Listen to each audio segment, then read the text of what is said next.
So you spend all this time creating an amazing piece of content. You hit publish, and then what? Well, today we're diving into content syndication. It's this super powerful strategy for getting your work in front of way more people, but it's also wrapped up in all these myths that might be holding you back. We're going to unpack how to do it the right way. First up, let's start with a pretty wild statistic.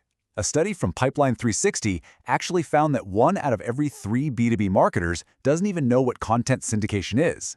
Seriously. That means if you can figure this out, you've got a huge leg up on the competition. So what are we even talking about here? It's actually really simple. Content syndication is just taking the awesome stuff you've already made and getting it republished on other websites. It's like giving your work a second or a third or even a fourth life, but in front of totally new audiences. And this whole idea gets right to the heart of a problem every single creator faces, right? You can write the best article on the planet, but if it just sits on your own little corner of the internet, its potential is limited. Syndication is how you bust it out of that box. But as soon as you start talking about republishing your content anywhere else, this one giant fear always pops up. It is, without a doubt, the #1 thing that makes marketers slam on the brakes, and that's the scary-sounding SEO penalty. So this is the million-dollar question, isn't it? If your article is on multiple websites, is Google going to punish you for it? The short answer is no, if you do it the right way. And this is where you really need to understand the difference between being malicious and being intentional. You see, Google's algorithms are pretty smart. They're built to sniff out malicious duplication. When someone's just scraping content and spamming it everywhere to try and cheat the system. That's what Google hates. Intentional syndication, though, that's a totally legitimate practice, done with permission and, most importantly, with clear signals that tell search engines exactly what's going on. And let's just look at what Google itself says about this. Notice the word they don't use: penalty. They say they'll show the version they think is most appropriate. This totally changes the game. Your job isn't about avoiding punishment. Your job is to make it crystal clear to Google which version is the original, the one that deserves all the credit. So, how do you do that? How do you send those signals? Well, it all comes down to a pretty simple technical toolkit that lets you syndicate your content safely, turning that SEO risk into a real advantage. So here they are, the 3 golden rules, pulled from experts like Demand Science and Neil Patel. Rule 1. Always publish on your own site first. Let it sit there for about a week so Google can find it. Rule 2. Make sure the republished version has a link pointing back to your original piece. And Rule 3, this is the big one, you have to use a canonical tag.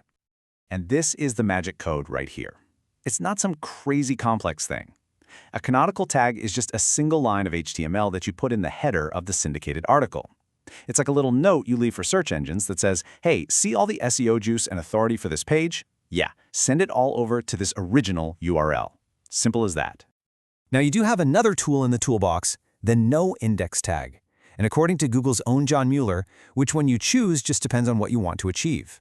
Use the canonical tag when you want to combine all the power, all the links into one super page. Use no index if you're a bit more particular and you want to make absolutely sure the syndicated copy just never shows up in search results at all. Honestly, for most people syndicating, canonical is the way to go. Okay, so getting the tech right is huge, but it's only half the battle. Who you choose to partner with is just as important. You're looking for sites with high domain authority. A score of 50 or more is a good place to start. But more than that, their audience has to be the right fit for your content, and, this is non-negotiable, they have to be willing to use that canonical tag for you. All right, so you've got the SEO part handled. You're not going to get in trouble with Google. But there's another set of risks that are just as critical, and they get overlooked all the time. I'm talking about the legal agreements and data privacy. And if you need a reason to pay attention, here it is. This number comes from McKinsey. A whopping 87% of customers say they won't do business with a company if they're worried about its security practices. Think about it. When your syndicated content is used for lead generation, you are collecting data. You absolutely have to get this right.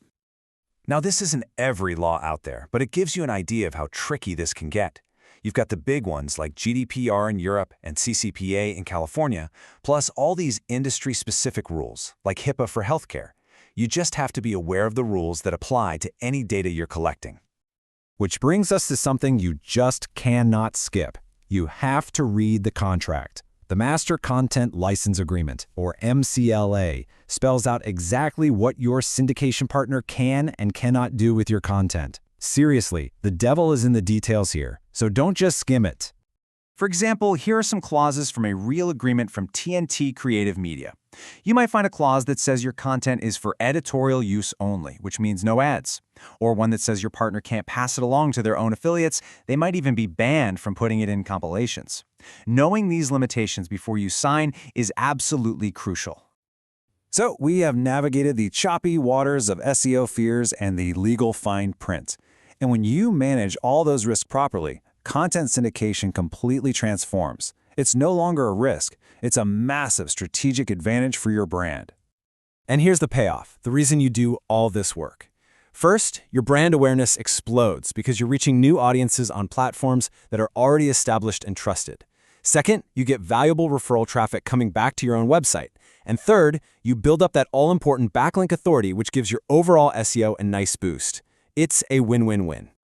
So let's just boil this all down into a quick checklist. 1. Tackle that SEO fear head-on with canonical tags. 2. Choose your partners like you mean it. Go for relevance and authority. And 3. Pay attention to the law to protect your brand and your audience. If you can get these 3 things right, you are good to go. Which leaves us with one final thought. In a world with just an endless fire hose of content, what's more valuable?